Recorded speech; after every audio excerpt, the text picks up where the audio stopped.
Hello students, कैसे हैं आप? बिल्कुल ठीक। Very good.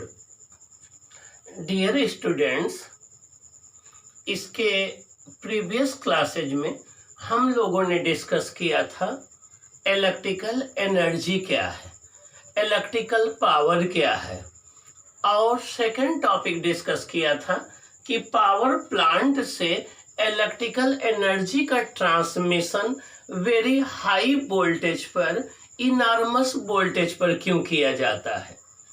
Third topic discuss किया था कि कोई भी एक डिवाइस है, उस पर जो rating voltage, rating power right की होती है, उससे हमें क्या क्या इंफॉर्मेशन मिलती है।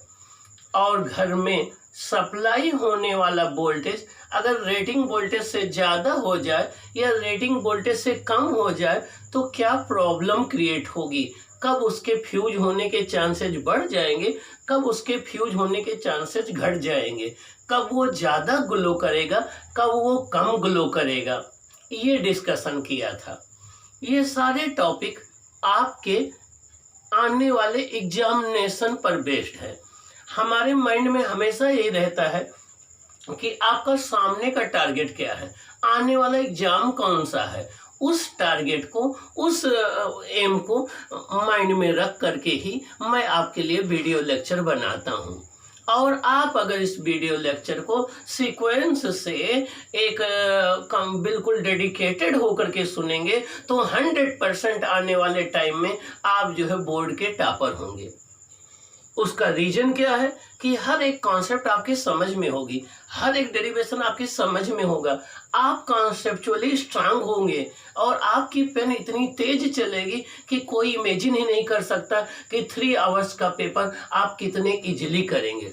इसके प्रीवियस भी एक दीपक भट्ट स्टूडेंट रहा है, वो 99 उसके फिजिक्स में मार्क्स रहे हैं बोर्ड में, और वो आईआईटी में उसकी 163 ऑल इंडिया रैंक रही है, वो हमारा ही स्टूडेंट रहा है।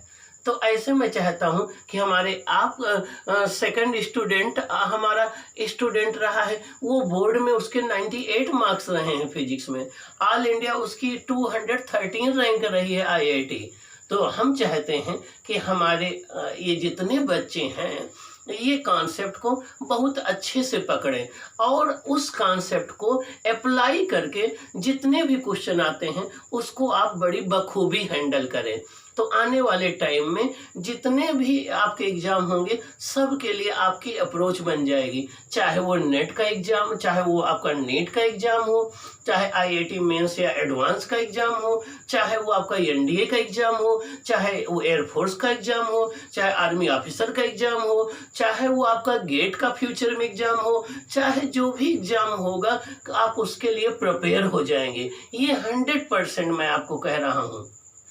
आप सोच रहे होंगे ऐसा इतने क्लेम के साथ क्यों कह रहे हैं, क्योंकि मेरे सर जो हैं प्रोफेसर एस.सी. वर्मा सर जो कानपुर आईआईटी के, वो यही कहते हैं कि मिश्रा जी इन बच्चों की कॉन्सेप्ट क्लियर होनी चाहिए, इनकी कॉन्सेप्ट क्लियर कराओ, ये उसको फील करें फिजिक्स को, ये उसको विजुलाइज करें।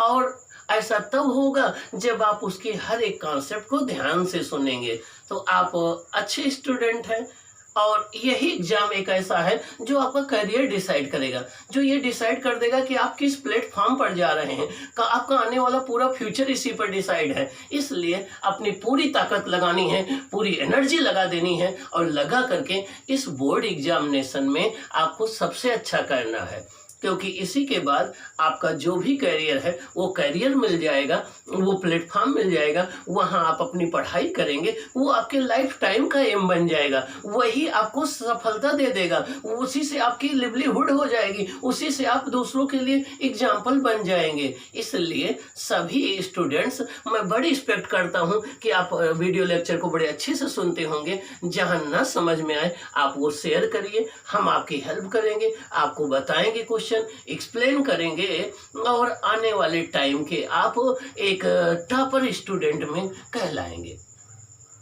आइए स्टूडेंट्स, आज हम डिस्कस करेंगे, आज का हमारा टॉपिक है सीरीज और पैरेलल ग्रुपिंग ऑफ रजिस्टर्स। आज हम देखेंगे कि रजिस्टर्स को कंबाइन कैसे करते हैं, कब सीरीज में कंबाइन करते हैं, कब पैरेलल में कंबाइन करते हैं, हमें सीरीज की रिक्वायरमेंट क्यों होती है, पैरेलल की रिक्वायरमेंट क्यों होती है। तो आज हम डिस्कस करेंगे कॉम्बिनेशन ऑफ रजिस्टर या ग्रुपिंग ऑफ रजिस्टर, और इससे आपको न्यूमेरिकल सॉल्व करना आसान हो जाएगा। इसलिए इस कॉन्सेप्ट को आपको बड़े अच्छे से समझना है कि हम डिफरेंट रजिस्टर्स को कब वो सीरीज में कहलाते हैं, कब वो पैरेलल में कहलाते हैं। सीरीज सेम करंट, सीरीज में करंट सेम होती है। पी पैरेलल पोटेंशियल, तो पैरेलल में पोटेंशियल सेम होता है। इस कॉन्सेप्ट को आज हम आपके साथ शेयर करेंगे, डिस्कस करेंगे। आइए हम डिस्कस करते हैं कि रजिस्टर्स का पैरेलल और सीरीज कॉम्बिनेशन क्या होता है, और उसको कैसे आप मास्टरी करेंगे, कैसे उसकी कॉन्सेप्ट को सीखेंगे, और सीख करके आप जो है फिजिक्स को अपनी लाइफ का एक लाइफ टाइम एम कैसे बनाएंगे। आइए डिस्कस करते हैं बच्चों। कॉम्बिनेशन ऑफ रजिस्टर्स, हेडिंग क्या है, combination of registers, combination of registers. तो रजिस्टर्स का कॉम्बिनेशन, अब यहाँ पर दो वर्ड आया है, रजिस्टर्स, ठीक है ना, रजिस्टर्स और कॉम्बिनेशन। तो रजिस्टर्स तो आपको ऑलरेडी हम बता चुके हैं कि एक ऐसा सर्किट एलिमेंट, एक ऐसा सर्किट एलिमेंट जिसकी एक स्पेसिफाइड वैल्यू हो रेजिस्टेंस की, एक ऐसा सर्किट एलिमेंट जिसकी एक स्पेसिफाइड वैल्यू हो रेजिस्टेंस की, जिसका हम सर्किट में यूज पोटेंशियल ड्रॉप करने के लिए, इलेक्ट्रिकल एनर्जी को अदर एनर्जी में कन्वर्ट करने के लिए करते हैं, उसे हम रजिस्टर कहते हैं। रजिस्टर की प्रॉपर्टी रेजिस्टेंस है, इंडक्टर की प्रॉपर्टी इंडक्टेंस है, कैपेसिटर की प्रॉपर्टी कैपेसिटेंस है।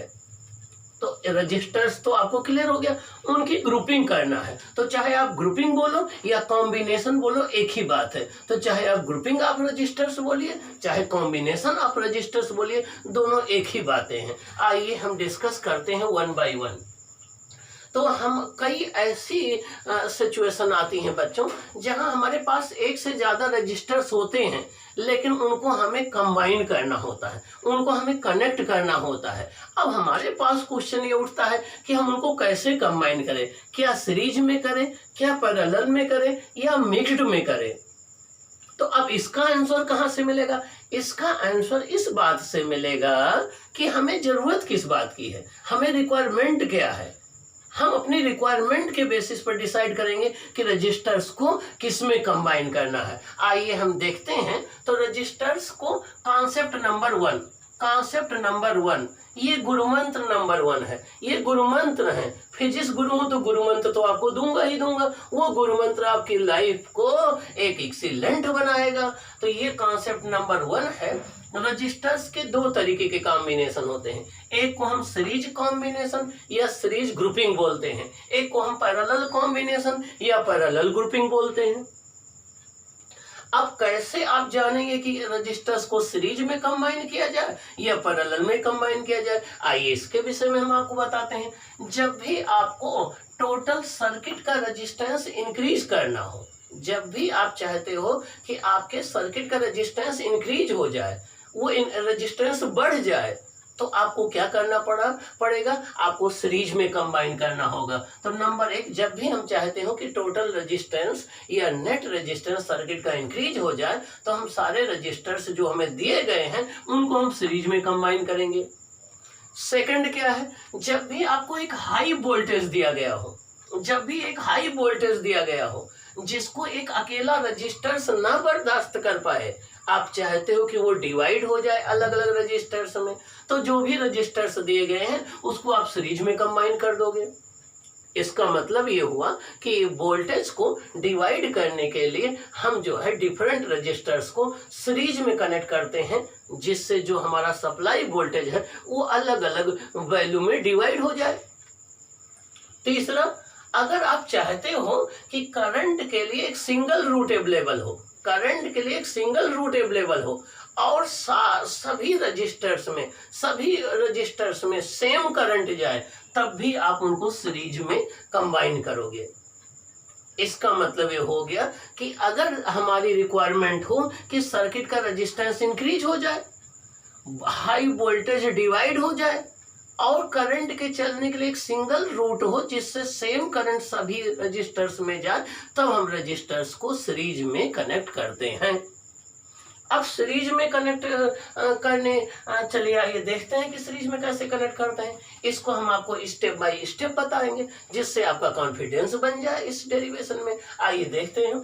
पहला स्टेप है सीरीज कॉम्बिनेशन की हेडिंग हो गई। स्टेप 1 है। स्टेप 1 में देखिए हम 2 रजिस्टर्स को लेके चलते हैं। यही कॉन्सेप्ट आप 2 से ज्यादा रजिस्टर्स के लिए भी अप्लाई कर सकते हैं। आइए हमें 2 रजिस्टर्स गिवन है। पहला रजिस्टर है जिसका रेजिस्टेंस R1 है। पहला रजिस्टर है जिसका रेजिस्टेंस R1 है। दूसरा रजिस्टर है जिसका रेजिस्टेंस R2 है। पहला रजिस्टर है जिसका रेजिस्टेंस R1 है। दूसरा रजिस्टर है जिसका रेजिस्टेंस R2 है। पहले रजिस्टर का फर्स्ट पॉइंट ए है, सेकंड इंड बी है। दूसरे रजिस्टर का फर्स्ट इंड जो है सी है और सेकंड इंड जो है वो डी है। और हमें एक वोल्टेज सोर्स दिया गया है जिनसे इन दोनों को कनेक्ट करना है। अब हम now how we connect them, हम इन्हें कनेक्ट कैसे करेंगे? ठीक ना, no problem, it is very easy. हमें कनेक्ट करना है तो हम इसको बड़े इजीली कनेक्ट कर लेंगे। आइए देखते हैं स्टेप 2 में। स्टेप 2 में हमने क्या किया कि देखिए ये फर्स्ट रजिस्टर है। फर्स्ट रजिस्टर के फर्स्ट इंड ए को हमने वोल्टेज सोर्स के पॉजिटिव टर्मिनल से कनेक्ट कर दिया। फर्स्ट रजिस्टर R1 के फर्स्ट इंड ए को हमने बैटरी के या वोल्टेज सोर्स के पॉजिटिव टर्मिनल से कनेक्ट कर दिया। और फर्स्ट रजिस्टर के सेकंड इंड बी को हमने सेकंड रजिस्टर के फर्स्ट इंड सी से कनेक्ट कर दिया। अब बी और सी सेम पोटेंशियल पर आ गए। फर्स्ट रजिस्टर के सेकंड इंड को हमने सेकंड रजिस्टर के फर्स्ट इंड से कनेक्ट कर दिया।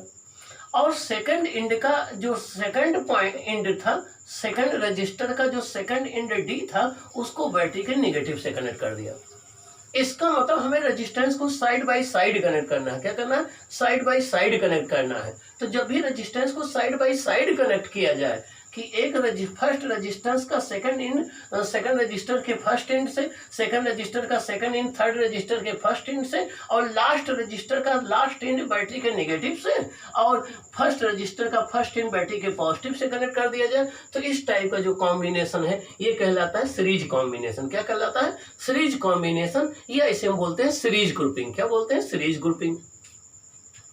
अब यहाँ होगा क्या, बैटरी के पॉजिटिव टर्मिनल से करंट आई चलेगी, ये पॉजिटिव टर्मिनल से करंट आई चलेगी, ए पॉइंट पर पहुंचेगी। अब इसके लिए एक ही रूट अवेलेबल है, एक ही पाथ अवेलेबल है, और कोई पाथ है नहीं, और करंट को निगेटिव टर्मिनल में वापस आना है। तो जो करंट यहाँ R1 रेजिस्टेंस में फ्लो करेगी वही करंट आपके R2 रेजिस्टेंस में फ्लो करेगी, और वही बैटरी के निगेटिव टर्मिनल में वापस आ जाएगी। इसका मतलब सेम करंट फ्लो करेगी। इसका रीजन क्या है कि करंट के फ्लो करने के लिए केवल एक सिंगल रूट अवेलेबल है, एक सिंगल पाथ अवेलेबल है, इसलिए सभी में करंट सेम फ्लो करेगी। तो same current series, same current series, same current series. तो जब भी कई रजिस्टर्स कनेक्ट हों और जिन जिन रजिस्टर्स में सेम करंट जा रही हो वो सीरीज में होंगे। अब नेक्स्ट पॉइंट, जब इसमें करंट जाएगी तो इसमें आई करंट जा रही है, R1 इसका रेजिस्टेंस है, तो इसमें कुछ पोटेंशियल ड्रॉप होगा या वोल्टेज ड्रॉप होगा। वो पोटेंशियल ड्रॉप होगा V इक्वल टू होता है IR। तो यहाँ पर IR1 पोटेंशियल ड्रॉप होगा जिसको हम V1 बोल रहे हैं, और कुछ पोटेंशियल ड्रॉप यहाँ पर होगा R2 में, V इक्वल टू IR2 यहाँ पर ड्रॉप होगा जिसको हम V2 बोल रहे हैं। जब करंट हाई पोटेंशियल से लो पोटेंशियल चलती है तो करंट की डायरेक्शन में चलने पर पोटेंशियल डिक्रीज होता है। तो यहाँ जब आप ए से डी की तरफ चलेंगे तो पोटेंशियल डिक्रीज होगा। ए का पोटेंशियल जो है बी से ज़्यादा होगा, बी का पोटेंशियल डी से ज़्यादा होगा। तो जैसे जैसे आप लेफ्ट से राइट चलेंगे पोटेंशियल डिक्रीज होता जाएगा। तो R1 के क्रॉस कितना पोटेंशियल ड्रॉप हो गया? V1। R2 के क्रॉस कितना ड्रॉप हो गया? V2।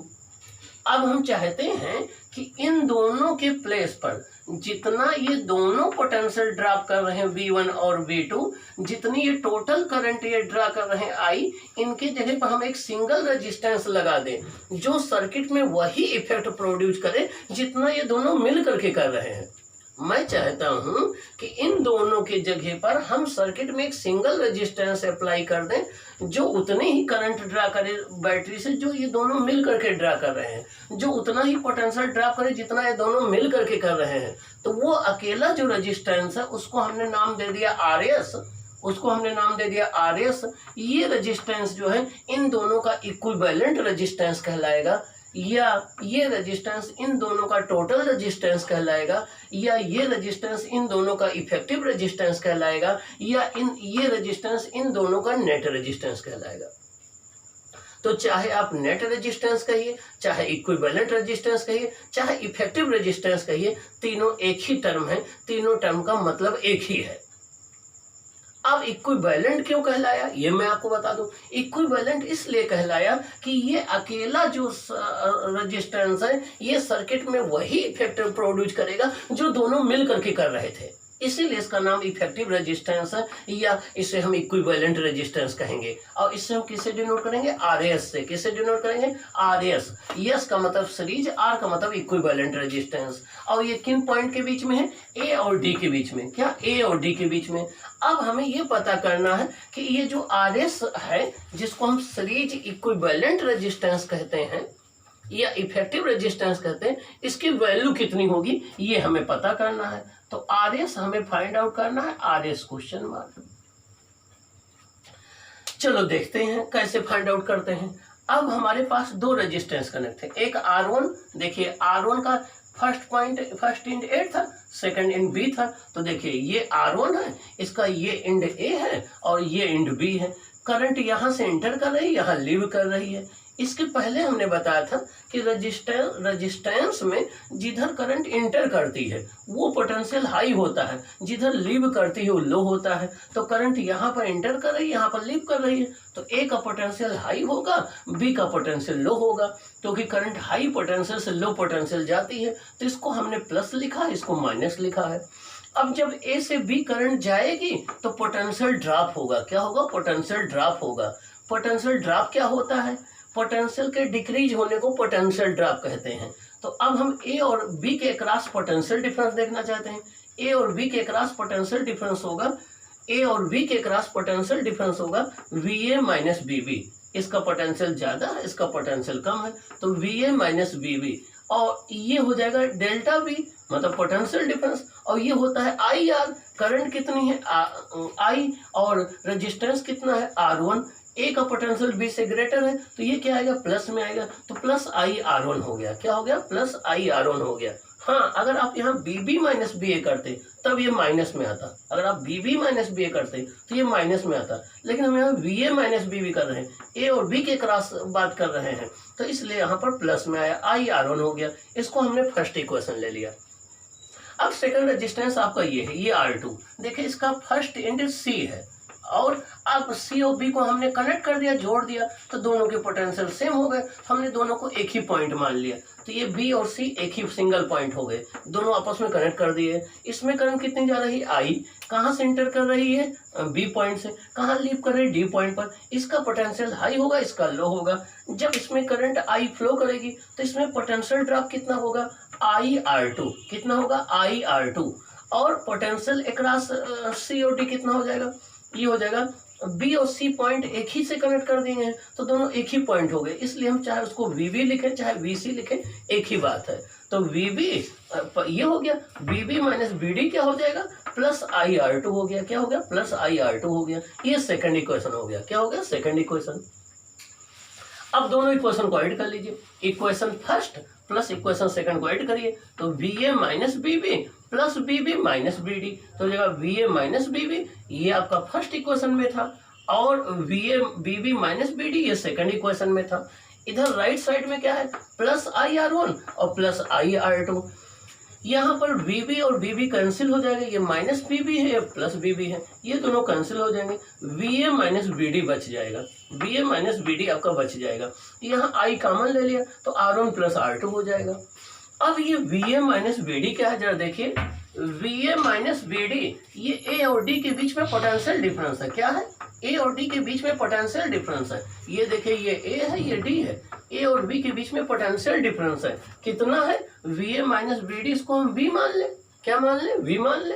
ये V पोटेंशियल डिफरेंस किसके क्रॉस है, किस पॉइंट के, ए और डी के क्रॉस है। किस पॉइंट के क्रॉस है बच्चों, ए और डी के क्रॉस है। ए और डी के क्रॉस पोटेंशियल डिफरेंस V है, रेजिस्टेंस RS है। करंट कितनी फ्लो कर रही है इसमें, देखिए I फ्लो कर रही है। अब आप देखिए इसको हम VA माइनस VD को हमने V लिख दिया, क्या राइट कर दिया, V राइट कर दिया। वही जो सोर्स का पोटेंशियल था equal to I R1 plus R2। यहाँ से देखिए V अपान I हो जाएगा, V upon I equal to R1 plus R2 आ गया, V upon I equal to R1 plus R2 आ गया।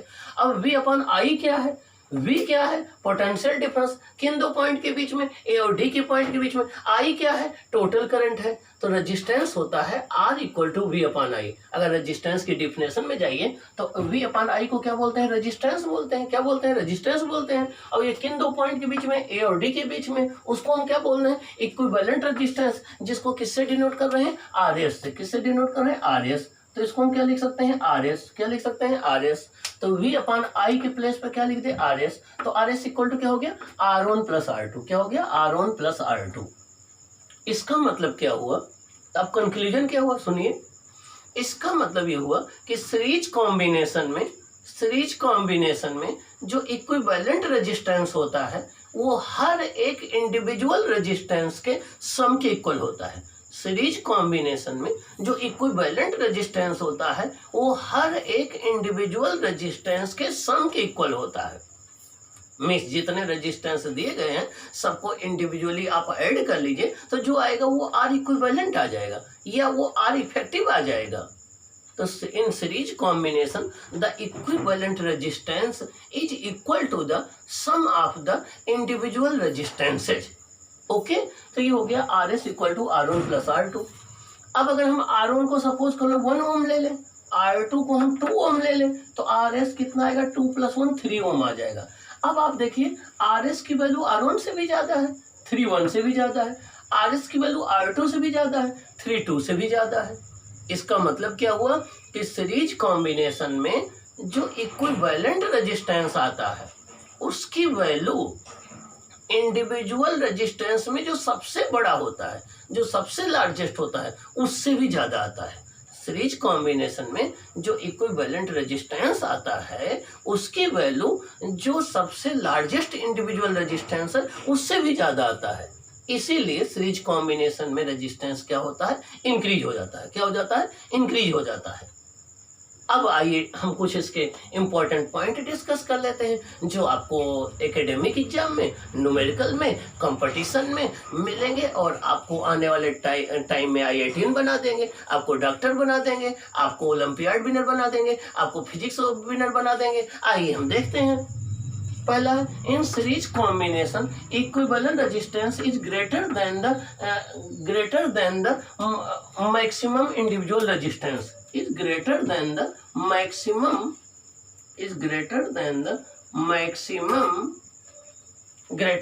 maximum individual resistance, maximum individual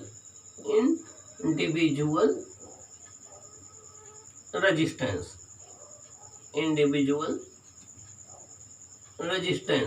means series combination में जो इक्विवेलेंट रेजिस्टेंस आता है जो मैक्सिमम इंडिविजुअल रेजिस्टेंस है उससे भी ज्यादा आता है। ओके, आइए हम सेकंड पॉइंट देखते हैं इसका क्या है। R1 R2 को अगर हम सेम ले लें, आइडेंटिकल ले लें, क्या ले लें, आइडेंटिकल ले लें। हम मान लें जितना R1 है उतना ही R2 है, दोनों आइडेंटिकल हैं, एक ही जैसे हैं। तो देखिए R इक्विवेलेंट क्या हो जाएगा, R प्लस R कितना आ जाएगा, R इक्विवेलेंट 2R आ जाएगा ना, क्या आ जाएगा, 2R आ जाएगा। तो 2 रेजिस्टेंस थे तो 2R आ गया। अगर 3 होते तो 3R हो जाता, 4 होते तो 4R हो जाता। ऐसे अगर n आइडेंटिकल रेजिस्टेंस होते तो R इक्विवेलेंट क्या हो जाता, NR हो जाता। क्या हो जाता, NR हो जाता। तो देखिए if R1 equal to R2 equal to R3 equal to Rn और इक्वल टू R, तो R इक्विवेलेंट क्या हो जाएगा, NR।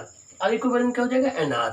इसका मतलब जब भी आइडेंटिकल या इक्वल वैल्यू के n रजिस्टर्स आपस में कनेक्ट कर दिए जाए सीरीज में, तो जो इक्विवेलेंट रेजिस्टेंस होता है, जितना एक रेजिस्टेंस उसका n टाइम्स होता है। मान लीजिए आपने 2 ओम के 2 रेजिस्टेंस कनेक्ट कर दिए, तो इक्विवेलेंट सीरीज में पूछा जाए तो 2 जा 4 ओम हो जाएगा। मान लीजिए आपने इक्वल रेजिस्टेंस 2 ओम के 3 रेजिस्टेंस कनेक्ट कर दिए, तो इक्विवेलेंट 3 जा 6 हो जाएगा। तो जब भी आपके n आइडेंटिकल रेजिस्टेंस अगर सीरीज में कनेक्ट कर दिए जाए तो इक्विवेलेंट रेजिस्टेंस होता है NR के इक्वल। क्या होता है? NR के इक्वल होता है। अब नेक्स्ट कॉन्सेप्ट देखिए, since there is only a single root for the current, so I is same in each resistance। Means current के चलने के लिए केवल एक ही पाथ अवेलेबल होता है, एक ही रूट अवेलेबल होता है, इसलिए सारे रेजिस्टेंस में करंट सेम फ्लो करती है। क्या? सेम फ्लो करती है। इसका मतलब सीरीज कॉम्बिनेशन में हर एक रेजिस्टेंस में करंट सेम होती है, लेकिन पोटेंशियल सेम नहीं होता है, पोटेंशियल डिफरेंट होता है। अभी हम डिस्कस करते हैं। तो सीरीज कॉम्बिनेशन में हर एक इंडिविजुअल रेजिस्टेंस में सेम करंट फ्लो करती है। उसका रीजन ये है कि करंट के लिए एक सिंगल रूट अवेलेबल होता है। अब नेक्स्ट पॉइंट क्या डिस्कशन का है, आइए नेक्स्ट पॉइंट डिस्कस करते हैं।